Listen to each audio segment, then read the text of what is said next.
बड़ा किया कसूर प्रभु समझा है दूर, मन माया ने तुझे किया मजबूर। मन देता सबको धोखा, ना बाहर किसी ने देखा। वो सब के अंदर बैठा नाम डाले, वो सब के अंदर बैठा तो दर्शन पाले। प्यारे सज्जनों, इंसान प्रभु की खोज में दूर दराज पहाड़ों में, नदी नालों में, मंदिरों में, मस्जिदों में उसे ढूंढता है, जबकि वो मालिक, वो ईश्वर जिसके लाखों नाम है, वो इस संसार के कण कण में, जर्रे जर्मे में व्याप्त है। कोई जगह उससे खाली नहीं है। तो जब मालिक कण कण में है, जर्रे जर्रे में है, तो इसका मतलब है मालिक इंसान के अंदर भी है, क्योंकि ये शरीर उसी जर्रे में आ गया। अगर मालिक अंदर है तो फिर बाहर प्रार्थना किसके लिए कर रहे हो? हैरानी होती है जब इंसान शोर मचा मचा के प्रार्थना करता है, क्योंकि प्रार्थना करनी किससे है? भगवान से। करनी किससे है? आत्मा से, रूह से। और जबकि वो दोनों अंदर हैं, तो फिर जब अंदर सुनने वाला भी है और प्रार्थना करने वाला भी अंदर है, तो फिर बाहर शोर क्यों मचा रहे हो? तो इसका मतलब कुछ और है। बाहर अगर प्रार्थना अरदास करोगे तो लोगों के कानों में आवाज़ पड़ेगी, उनका भी भला होगा, तो वो भी प्रार्थना की तरफ आएंगे।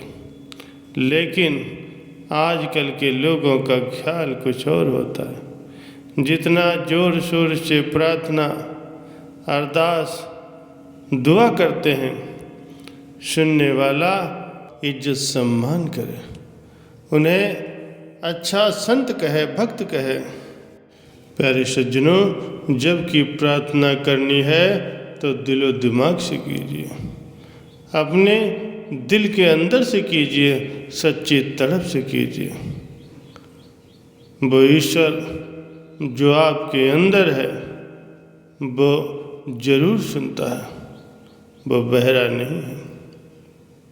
वो जरा सी आवाज़ को भी सुनता है, आपके ख्यालों को सुनता है, आपकी भावना को सुनता है। उसे भावना से सुनाइए, तड़प से सुनाइए, वो जरूर सुनेगा।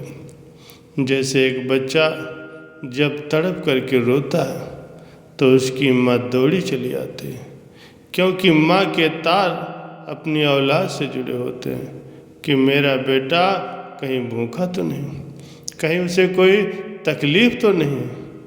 वो दौड़ के आती है। सोचने वाली बात है, अगर बच्चे की तड़प माँ सुन सकती है तो क्या हमारी तड़प भगवान नहीं सुनेगा? क्या वो अल्लाह, क्या वो ईश्वर, क्या वो खुदा ममता से खाली है? नहीं, वो सुनता है, ज़रूर सुनता है, लेकिन सुनाने वाला चाहिए। वास्तव में लोगों का सुनाने का ढंग सही नहीं। वो उसे बाहरी रूप से सुनाते हैं, बाहर आवाज़ देते हैं, मुख में राम राम और अंदर मुझे ये मिल जाए, मुझे वो मिल जाए। जुबान पर राम का नाम है और अंदर चिंतन संसार का चल रहा है, कारोबार की बात चल रही है। प्यारे सज्जनों, ये भक्ति नहीं, ये दिखावा। संतों का कहना है, अगर आप सच्ची भक्ति करेंगे तो आपका चिंतन भी भक्ति की ओर होगा, सत्संग की ओर होगा।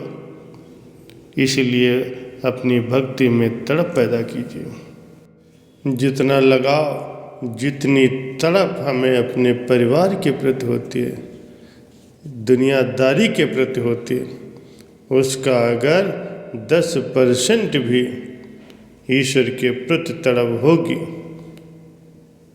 तो आपके ऊपर अगर मालिक की दया मेहर न बरसे तो कहना लेकिन वो तड़प इंसान अपने अंदर पैदा ही नहीं करता। भगवान को खिलौना बना के रखा है, जब जरूरत पड़ी तो खेल लिए, और जब जरूरत नहीं तो मालिक कहाँ है कोई पता नहीं। व्यापार में घाटा हो गया तो मालिक प्यारा लगता है, नौकरी जाने का डर है तो मालिक प्यारा लगता है। इम्तिहान हो, फसल अच्छी हो, ऊपर से मोटे मोटे ओले पड़ने शुरू हो जाए। जैसा कि आप जानते हैं कि अगर हम पर कोई मुसीबत आती है तो ईश्वर हमें प्यारा लगने लगता है। दुख में, मुसीबत में ही लोग भगवान को याद करते हैं। अगर सुख में ईश्वर की याद करें तो कभी दुख आएगा ही नहीं। महापुरुष फरमाते हैं कि दुख में सुमिरन सब करे, सुख में करे न कोई, जो सुख में सिमरन करे तो दुख काहे को। प्यारे सज्जनों, मोह माया में फंसे हुए इंसान मालिक को दूर समझते हैं, लेकिन वो तो सदा हाजिर हजूर है। वो अंदर बाहर सदा साथ है। वो इतना नज़दीक है कि उससे नज़दीक कोई और चीज़ नहीं है। वो तो घट घट में समाया हुआ है। प्यारे सज्जनों, आप लोग कितने भाग्यशाली हो। ऐसे संसार में रहते हुए आप नाम और भक्ति में लगे हुए हो, अपने चित्त को मालिक की तरफ लगाए हुए हो। आपको ऐसा फार्मूला मिल गया है कि महापुरुषों का सत्संग आपकी समझ में आ रहा है, उनके वचनों पर आप आचरण करते हैं, अपने जीवन को सुखी बनाते हैं। सत्य समर्थ ते राख मन, करिए जगत के काम, जग जीवन ये मंत्र है, सदा सुख विश्राम। संसार में रहो, संसार के कामकाज करो, लेकिन अपना कर्तव्य समझकर उनमें दिल नहीं लगाना है।